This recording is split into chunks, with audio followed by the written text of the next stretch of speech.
South ఇండియాలోనే అతి తక్కువ ధరలకే నాణ్యమైన రత్నాలని అందించే ఏకైక సంస్థ 6JVR.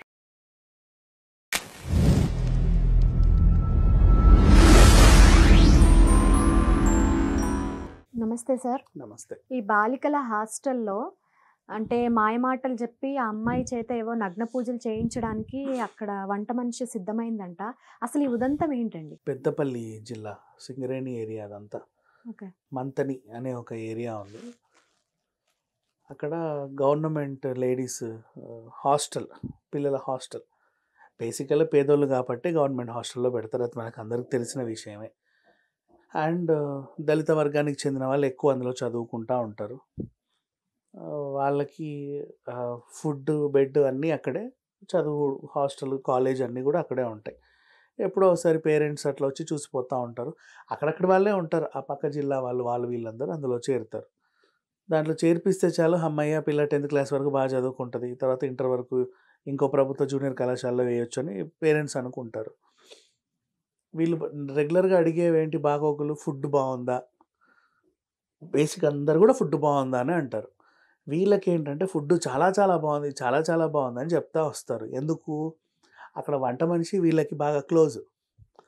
ఎప్పుడు అదోటి ఇదోటి వండి పెట్టేది. ఇప్పుడు నార్మల్గా అందరూ చేసే మీల్స్ వేరు, వీళ్ళిద్దరు చేసేటప్పుడు ఒక గుడ్డు కొట్టి ఆమ్లెట్ వేసి ఇచ్చేది, ఇలాంటివన్నీ చేసేది క్లోజ్గా, అంటే మనం ఫ్రెండ్స్ అన్నట్లుగా. ఇంట్లో మనిషిలాగా.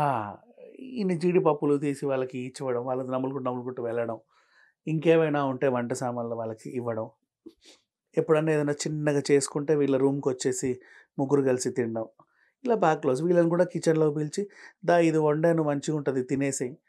అండ్ ఎట్లా అంటే ఇప్పుడు పొద్దున అందరికి సరిపడడానికి ఏం చేశారంటే చట్నీలో ఎక్కువ వాటర్ కలిపి వస్తారు.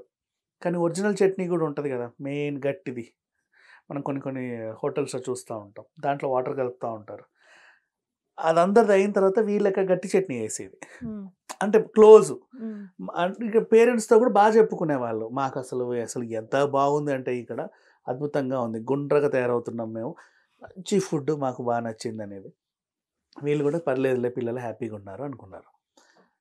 అప్పుడు ఏం చెప్తారు పేరెంట్స్ కూడా, ఆ వంట మనిషి బాగా క్లోజ్ ఉండండి అమ్మా, ఇంకా బాగా క్లోజ్ ఉండండి, ఆవిడ మాట బాగా వినండి, మంచి ఫుడ్ దొరుకుద్ది అంటారు. ఎందుకంటే నా కూతురికి అక్కడెక్కడో మంచి తిండి పెడుతున్నారు అంటే అన్నపూర్ణలాగా భావిస్తారు వాళ్ళు కూడా. ఇంకా క్లోజ్గా ఉండి అంటారు. తల్లిదండ్రులే అంత క్లోజ్గా ఉండమని చెప్పిన తర్వాత ఎందుకంటారు? మనమే చెప్పాము ఆమె గురించి మంచి విషయాలన్నీ. ఉండేసరికి ఆవిడ ఏం చెప్తే నమ్మారు. ఇంకో తల్లిలా భావించింది, మన ఇంట్లో మనిషిలా భావించింది. ఆమె ఏం చేసింది, బయట ఎవరితోనో ఆ వంట మనిషికి ఎఫ్ఐఆర్. వాడేం అడిగాడు ఈవిడ్ని, మీదే హాస్టల్లో అమ్మాయిలు ఉంటారు కదా, వాళ్ళని ఎవరినైనా తీసుకొస్తావా అని అడిగాడు. ఎలా తీసుకురావాలి? ఏదో ఒకటి చెప్పి తీసుకురా. నాకు ఇద్దరు బాగా క్లోజ్ అక్క చెల్లెళ్ళు, ట్రై చేస్తా. ఏం చెప్పింది వీళ్ళకి, అసలు మీరు ఎందుకు ఇంత పేదరికంగా ఉన్నారు, మీ మమ్మీ డాడీ ఇక్కడ ఎందుకు వేశారు?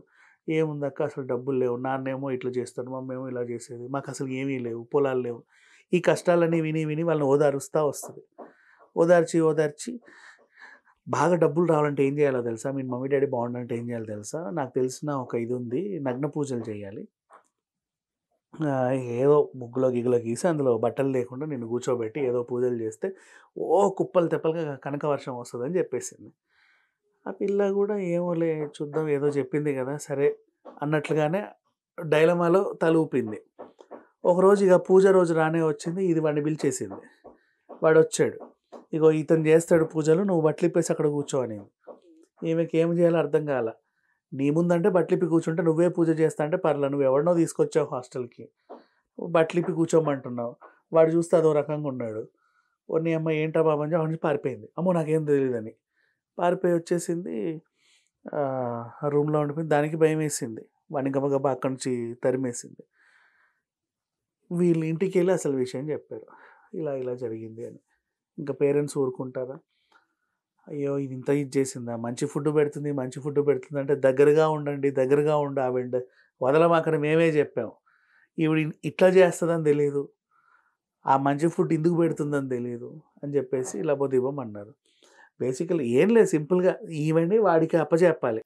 డైరెక్ట్గా నిన్ను వాడు ఇష్టపడుతున్నాడు పో అంటే పోరు కదా, కొద్ది గొప్ప తెలివి ఉన్న అమ్మాయిలే కదా, చెబితే మళ్ళీ ఏమన్నా ఇద్దేమో అని చెప్పేసి కనక వర్షము, డబ్బులు గిబ్బులు అని చెప్పేసి మాయమాటలు చెప్పింది.